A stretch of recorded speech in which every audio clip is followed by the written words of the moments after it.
Scoring for both teams just was there all night, but you guys shoot 61%. How did you feel like you got to that point, the looks you were getting, and how did that carry you through?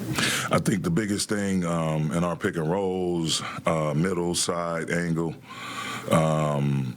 we just didn't want to settle. You know, we wanted to hit rollers, hit guys, get as many points in the paint as possible. And again, put pressure on them to guard the rim or foul. And I thought we did an excellent job. 70 points in the paint. That's who we are. You know, we want to be, again, play fast, physical, and free with force.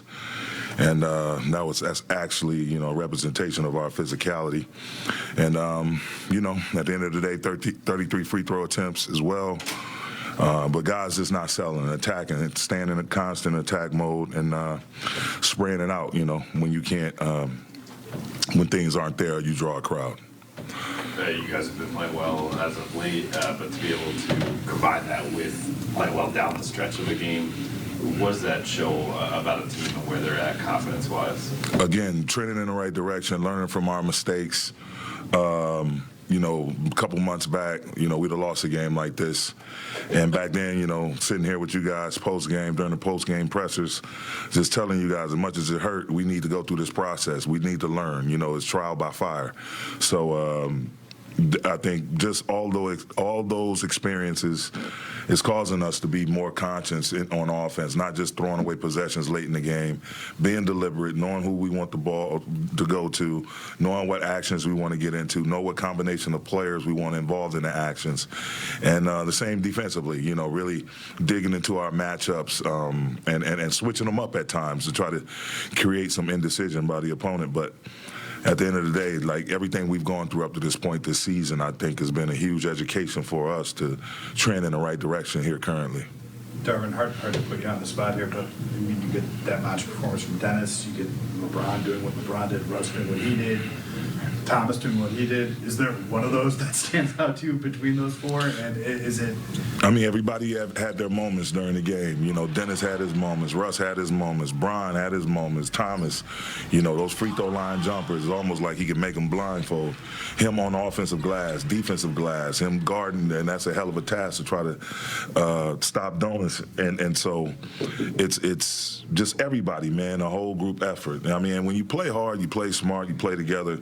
Like Russ said at the end of our post-game talk with the team, you have fun. You know, it's about having fun at the end of the day. We're in a blessed profession. We have, you know, a blessed careers, and we get spoiled. We get paid to be here, to travel the country and do everything from our travel to our hotel, everything first class, you know, and we're playing basketball and doing basketball for a living. So I just think it's just a reflection of guys sharing the load and out there having fun with one another. And during different segments of the game, different guys are able to step up and make impacts. And that's what happens. Like with AD, you know, you have a tendency to defer. Or Bron, you have a tendency to defer.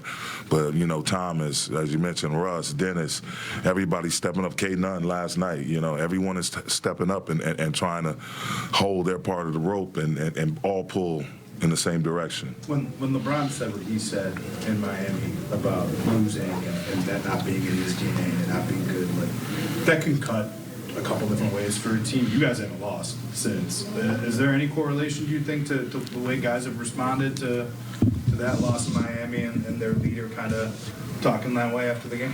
Yeah, no, I mean, I think everybody took it in stride, and no one disagreed with that. You know what I'm saying? Everyone wants to make it a story, like LeBron's calling out his teammates, or LeBron's doing this, LeBron's doing that. Like, he's stating facts. And so no one wants to be comfortable with losing or get repetitious with losing or being satisfied with, okay, we had great individual performances, but once again, there's another one in the L column. No one wants that. So, yeah, it's almost like ringing an alarm. Like, everybody wake up.